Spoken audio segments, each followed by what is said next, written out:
Bom, esse é um daqueles domingos que não combinam em nada com a alegria que pessoas como Gugu Liberato sempre trouxeram para dentro das nossas casas.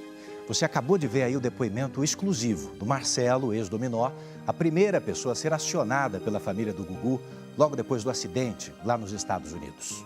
Foi a partir daquele instante que o medo real de perdermos Gugu Liberato atravessou o continente e acertou em cheio o coração de todos nós, brasileiros.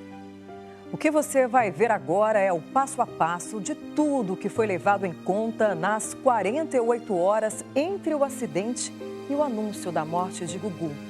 Essa pessoa aqui, tão querida por todos nós.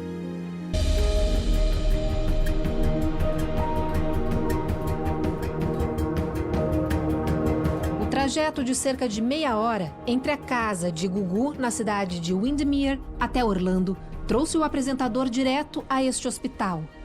Desde o primeiro momento em que Gugu foi internado aqui no Orlando Health Medical Center, ele foi atendido por uma equipe multidisciplinar, uma junta médica formada por profissionais de diversas áreas, inteiramente dedicada a acompanhar o estado de saúde do apresentador.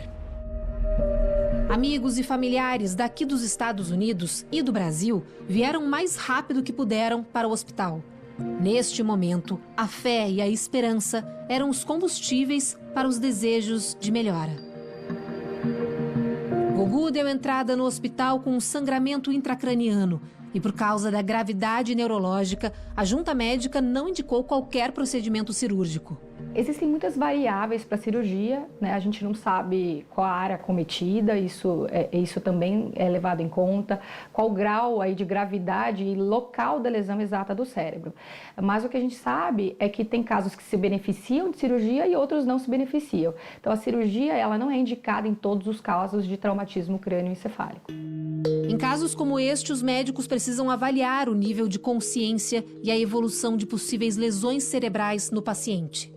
Para isso, existe um método conhecido como escala de Glasgow.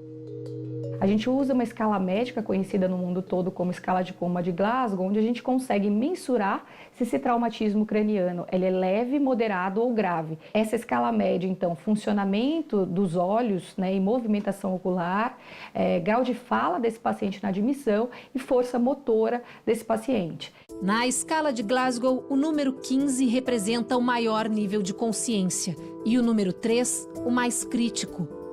No caso de Gugu, quando ele chegou ao hospital, já não tinha consciência. Dizer que ele chegou com essa escala em 3, ele já chegou extremamente grave e debilitado ao hospital. Essa é a menor pontuação da escala, inferindo já que ele deu a entrada no estado extremamente grave, infelizmente. Durante o período de observação, foi constatada a ausência de atividade cerebral. No entanto, a junta médica ainda considerava o estado do apresentador indefinido. Gugu permanecia entre a vida e a morte. Isso porque antes de divulgar qualquer informação, o hospital precisava respeitar o protocolo de morte encefálica. Esse tipo de procedimento é diferente em cada lugar do mundo. No Brasil, o protocolo de morte encefálica pode ser realizado a partir de 6 horas depois da ausência de atividade cerebral. Já aqui nos Estados Unidos, cada estado e até mesmo cada hospital tem autonomia para decidir seus próprios protocolos. No caso do Orlando Health Center, que é um hospital referência em traumatologia no estado da Flórida, os testes de morte cerebral só poderiam ser realizados depois de 48 horas. Os médicos observam abertura ocular, resposta verbal, resposta motora e atividade pupilar, ou seja, a reação da pupila à luz. O que é realizado nesse teste, né? O neurologista, o neurocirurgião, o médico intensivista testa as áreas cerebrais. Então, ele vai testar, por exemplo, reflexos do tronco cerebral, reflexos para funcionamento do meu centro respiratório. Então, através desses testes, a gente consegue mostrar que o cérebro já não está funcionando ou respondendo a nenhum estímulo externo. A lei americana também permite que a família consulte um especialista de confiança. Gugu permaneceu em observação na unidade de terapia intensiva durante as 48 horas. Nesse período, a família pediu a ajuda do neurocirurgião brasileiro Guilherme Lepski, que viajou para avaliar o caso. Ao desembarcar no Brasil, hoje cedo, ele conversou com a repórter Patrícia Ferraz. O doutor Guilherme Lepski contou que, quando foi chamado pela família do apresentador, estava na Colômbia, numa conferência sobre neurocirurgia. Apesar de nunca ter atendido o apresentador, o neurocirurgião foi indicado por um colega cardiologista que é médico da família de Gugu. Eu fui convocado pelo Dr. Hussein Yaktini, que é o cardiologista da família há mais de 20 anos, dele, da mãe dele, dos irmãos. E curioso é que o Gugu tinha uma consulta com o Dr. Hussein e a mãe dele, de 90 anos, para a semana que vem, né, de check-up. Mas a vida é frágil, a natureza prega umas surpresas e acabou acontecendo essa fatalidade, né? Pegou todo mundo desprevenido. O neurocirurgião desembarcou em Orlando na sexta-feira. Quando o senhor chegou lá, qual era o Gugu que o senhor encontrou? Ele já tinha 2 diagnósticos clínicos de morte cefálica, tinha o exame laboratorial, o exame de imagem dizendo que não tinha perfusão encefálica, não é? Então, pelo rigor técnico, os critérios estavam preenchidos. Eu tive que verificar a veracidade, examinar, ver com os meus próprios olhos, claro, não é? Mas a coisa era compatível e a situação era de fato irreversível. Muitas vezes o processo de doença e óbito acaba acontecendo tão rápido, como foi no caso do Gugu, que deixa toda a família e as pessoas à volta estupefatas, assim, atordoadas. Então é nesse sentido que eu cheguei. Existia um diagnóstico, não é, que a família tinha certas inseguranças, tinha certas dúvidas. Por um motivo ou por outro, apesar do atendimento ter sido impecável, algumas questões aí ficaram abertas e a família sentiu a necessidade, como é de pleno direito deles, ter uma segunda opinião, perguntar se tinha alguma coisa que pudesse ser feita, se poderia ter sido feita, se podia alguma coisa ser reversível, não é? Tem alguma coisa que poderia ter sido feita e não foi? Não foi, não teve mesmo, viu? Não há o que criticar. Eu sei que um caso desse gera muita celeuma, muita discussão. Do ponto de vista técnico, eu examinando com cuidado os exames, a evolução, a documentação que me foi disponibilizada, eu tendo examinado por intermédio dos profissionais que estavam cuidando dele, eu posso concluir com segurança que não havia o que pudesse ter sido feito diferentemente, infelizmente. Segundo o neurocirurgião, a informação sobre a morte só foi confirmada 2 dias depois por causa de um protocolo médico. Tem que levar em conta, não é? As drogas que a pessoa recebeu na hora do atendimento, então, eventualmente, anestésicos, relaxantes musculares, etc. Cada droga tem um período de eliminação e você tem que ter certeza que o seu teste de morte cefálica foi feito no momento em que essas drogas não estão mais agindo, você entende? E aí você ainda repete o teste. Então, esse período não é inferior a 6 horas. Nunca é inferior a 6 horas. Uma vez respeitado esse tempo, é preciso seguir o protocolo. O Brasil exige um método complementar, um método de diagnóstico, imagem, fluxo, etc. Nos Estados Unidos isso não é necessário. Mas para minha sorte, para a facilidade geral da situação, eles tinham pedido um método de imagem. Então ele tinha 2 provas clínicas e uma angiografia que constatava que não tinha fluxo cerebral. De modo que, para chegar na conclusão, tanto pela lei americana quanto pela lei brasileira, eu não precisei de nenhum outro exame. A lesão do apresentador foi na têmpora direita e provocou muito sangramento.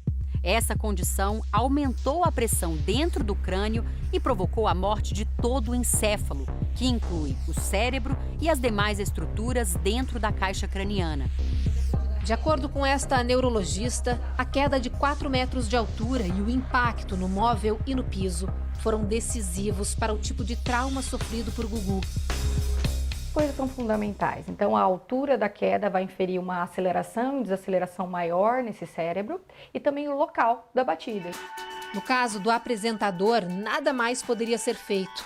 A morte de Gugu Liberato foi anunciada através de um comunicado oficial da família pouco depois das 21 horas da sexta-feira. No final da tarde deste domingo, o corpo do apresentador Gugu Liberato foi trazido do hospital aqui para o Medical Examiner, que é uma instituição que funciona como o IML no Brasil. Eu entrei no prédio, conversei com os investigadores e eles me disseram que o corpo do apresentador deve continuar por aqui pelas próximas 24 horas para que o médico legista forneça a certidão de óbito e uma carta de doenças contagiosas. Só depois disso, o corpo deve ser levado para a casa funerária, que vai começar os trâmites para que o translado aconteça. Também em nota, a família informa: ainda não temos data para a chegada do corpo no Brasil. O velório será aberto ao público e acontecerá na Assembleia Legislativa do Estado de São Paulo. Já o sepultamento no jazigo da família no cemitério Getsemane, em São Paulo. A família ressalta que fez questão de respeitar um desejo de Gugu. Todos os órgãos do apresentador foram doados. Segundo informações da equipe médica responsável, essa doação poderá beneficiar até 50 pessoas. Se a gente pegar, tem 2 córneas, então são 2 pessoas. 2 pulmões, até 2 pessoas. O fígado, que em geral é utilizado para uma, mas pode ser utilizado para 2. O rim, para 2 pessoas. Pâncreas, eventualmente. Coração, intestino. E aí o que pode ser usado para mais pessoas, que muitas vezes nós não dizemos, é a pele, são os tecidos, né? A pele e os ossos. Nos Estados Unidos, o atestado de óbito só pode ser emitido depois da conclusão de todos os processos de doação de órgãos. Esse gesto é muito importante, não só para as pessoas que ele vai beneficiar diretamente, mas certamente para muitas outras pessoas que, influenciadas por essa doação, acabam também doando. Eu acho que é muito importante que pessoas conhecidas também participem disso, porque isso mostra a questão da confiabilidade do sistema e mostra a questão da ética do sistema. Então, eu realmente gostaria muito de agradecer a ele. Atitude que representa muito do que Gugu acreditava.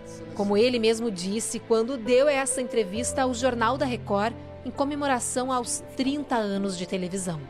Se eu pudesse, eu me dividiria em milhões de pedaços para agradecer. Agradecer vocês que sempre me acompanharam, há 30 anos me aguentam na televisão, me suportaram, pedir perdão se por acaso algum dia cometi algum erro, mas principalmente agradecer o carinho que vocês me dão, público.